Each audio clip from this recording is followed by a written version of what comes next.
Hey, good morning, folks. Team No Makeup and No Sleep here, so excuse the ragged appearance.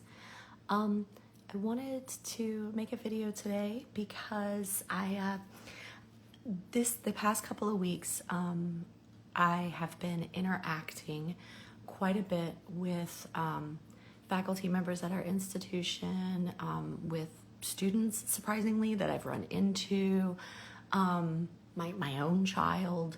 I've been talking to a lot of people, and I want to talk about a phenomenon that we need to have, that's happening, that we need to keep in mind as both educators and managers of employees.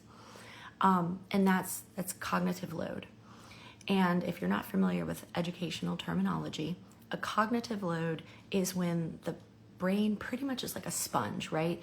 And even as an adult, we're learning and we're taking in and we're learning and taking in and analyzing all the time. And cognitive load is just this idea that the sponge gets full and there's nothing else and stuff leaks out. And there's a number of things that can actually cause cognitive load. In education, it's typically giving the student too much information and not chunking the information, and into manageable bites. This is really important to remember because I've always heard I was taught in a lecture, blah, blah, blah, blah, blah.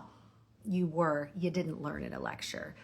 Your brain, because of the way humans are wired, was cutting off during that over and over again, and that's why you had to go back and look at your notes and your friend's notes and go see the professor and maybe listen to a recording if you got to record it, and then read the textbook 5 times when you got back. So you really didn't learn that way, so you can't expect your students to.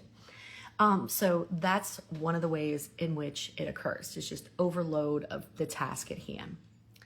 But another way that we really don't think about is in everyday life. And in everyday life, you can have things coming at you in all directions, and you will hit a load, and your brain, your body, everything in your physical being goes into fight or flight. And when that happens, your body and brain are only thinking about surviving, only thinking about the basics. And that's not always just food and water. Sometimes that's kind of next level. It's like food and water and get to work. But it may stop there. Food and water and get to school. But it may stop there. And it doesn't mean somebody's lazy. It doesn't mean that somebody can't do what you had to do. It doesn't mean they're bad. It just means they're full. And you've got to give them a chance to empty their cup. So case in point, I have managed a lot of people in my time, so I'll use the management experience.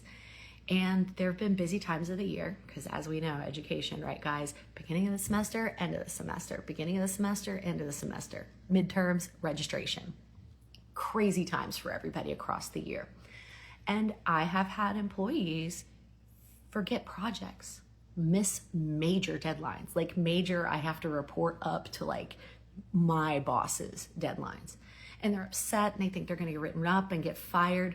It's one thing for somebody that does it all the time. That means there's a time management issue and they probably need support.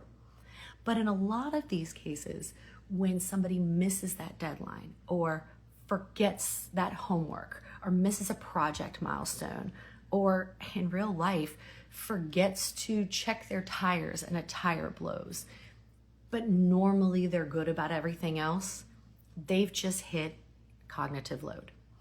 And at that point, the best thing you can do for your student, for your employee, for your partner, for your child is first let them know this is normal, that this is psychologically normal to hit that load and not be able to take anymore. So tell them they're okay.